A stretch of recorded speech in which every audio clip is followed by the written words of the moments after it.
This signal had been traveling through space for 200 million years, and now, when it finally reached Earth, it brought a fascinating story with itself. It might even help us solve an 18-year-long mystery. We caught this one in 2022. It was such an intense burst of radio waves. Even though it lit up for a fraction of a second, it outshined entire galaxies. At first, this signal hasn't caught attention because we've seen similar things before. It was a fast radio burst, or FRB for short. These guys have been a mystery for years now, all because we have no idea where they come from. Now, FRBs are brief booms of energy coming to us from all over outer space. They're barely catchable, lasting up to 3 seconds. But they're also very hard to miss because their power is absolutely unimaginable. One little burst can release as much energy as the sun does in an entire day. They've been a puzzle for us ever since 2007.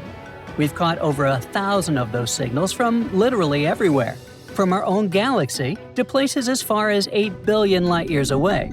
And none of them revealed where they're coming from or what they mean. At least we know they're not from extraterrestrial creatures. They have to be coming from something that happens nearly constantly, and this recent signal might finally help us learn the truth. It lasted about 2 milliseconds, and it wasn't particularly bright. But when researchers took a closer look, they realized they can actually finally track this one. They got to it immediately. They saw that the burst came from a galaxy about 200 million light-years away. In other words, this is exactly how long these radio waves have been traveling to us. The signal flickered in a weird pattern. This is what we call a scintillation.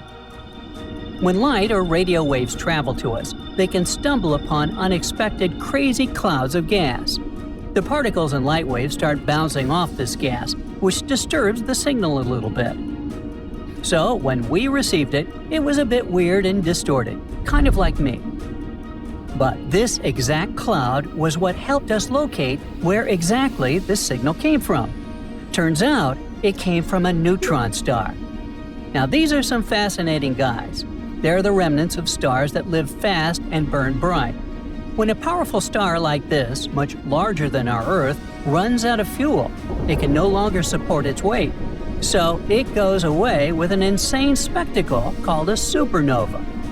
During its last moments, its core collapses under its own super-strong gravity, and this creates one of the densest objects in the universe. Again, a lot like me. Hey, what can I say? For curiosity, let's compare it to osmium, the most dense element on our planet. If you had a small cube of osmium, it would weigh around 0.8 pounds. That's already pretty heavy, and it means that 1 cubic foot of osmium would weigh a shocking 1,410 pounds. That's like an average cow. Now, just try to guess how much a small cube of neutron star would weigh. Wrong. It would be a horrifying 7 billion tons per one little cube. Don't even think about holding it in your hand. That thing would warp the fabric of reality around it. It's kind of like trying to imagine Mount Everest being squeezed into a tiny ball.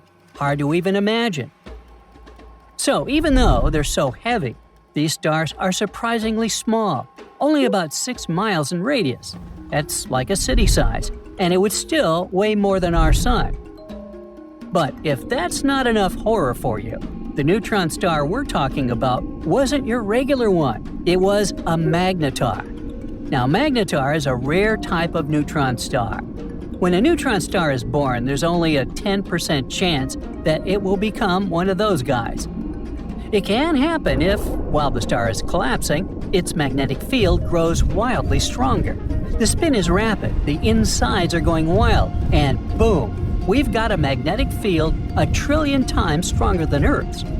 More than that, these are among the most extreme magnetic fields in the entire universe.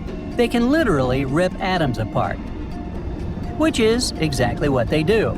They just rip everything apart. So they end up being surrounded by a super hot, electrically charged soup of particles called plasma. The magnetic field is going wacky, twisting, and bending the plasma as it sees fit. And this all just ends up as an ultra-hot party. Everyone is constantly colliding, scattering, and being absorbed. Not the best place for a hangout. Now, back to our main character. The magnetar in our story also had a plasma soup and a terrifying invisible field surrounding it.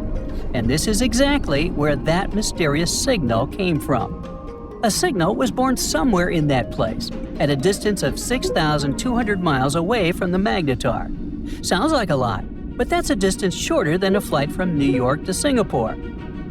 But this is very weird, because how can a radio burst even escape a place like that? Now, usually they'd end up being blocked or absorbed. Most often, radio waves end up hanging out there like in a cage. This one, however, managed to break free somehow, which means that something happened that punched through the plasma. Energy somehow goes goofy, twists and reshapes itself in such ways that it starts releasing radio waves. Now, in any case, this means that FRBs most likely come from neutron stars and various types, like magnetars or pulsars. Recently, astronomers made a new amazing telescope called CHIME, the Canadian Hydrogen Intensity Mapping Experiment, a mouthful. This one detects FRBs literally every day. FRBs are full of surprises in general. In the same year, we discovered an FRB with periodic peaks lasting over 3 seconds, much longer than typical bursts. This one could also come from a neutron star. But if it was just neutron stars, we wouldn't probably receive them all that often. It looks like these signals are very diverse and might actually be born from all sorts of places, like near black holes. So there are some other theories about their origin. For example, they could come from 2 stars smashing into each other. What could be more epic than that? A collision of 2 stars would release unimaginable energy, and they destroy each other completely. Uh-oh. Some astronomers think they could explain FRBs, but of course, that's not something that happens often at all.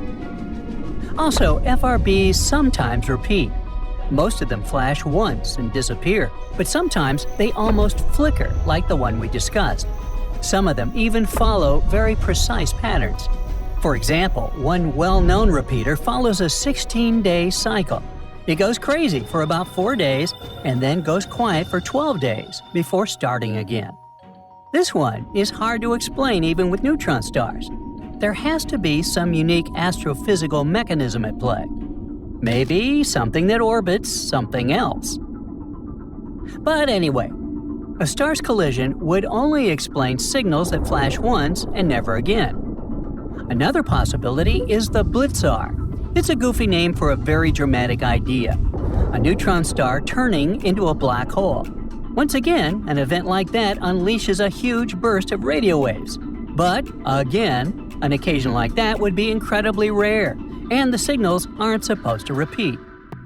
Black holes themselves are a pretty good option, though. They're central to many FRB theories. Could these bursts come from a neutron star falling into a black hole? Or from a collapsing black hole itself? Maybe even dark matter interacting with a black hole. Hey, who knows? Let's just throw all the ideas in there. Of course, the thing that everyone's most excited about is extraterrestrial civilization. Maybe not all of these bursts, but at least some of them could be signals from our intelligent neighbors. But like we said, that's very unlikely, considering that the signals come from all over the sky and many different distances. Also, almost all of them are the same, and that would be super hard and weird from an intelligent civilization to try and reproduce. Though who knows what else we might discover in the future.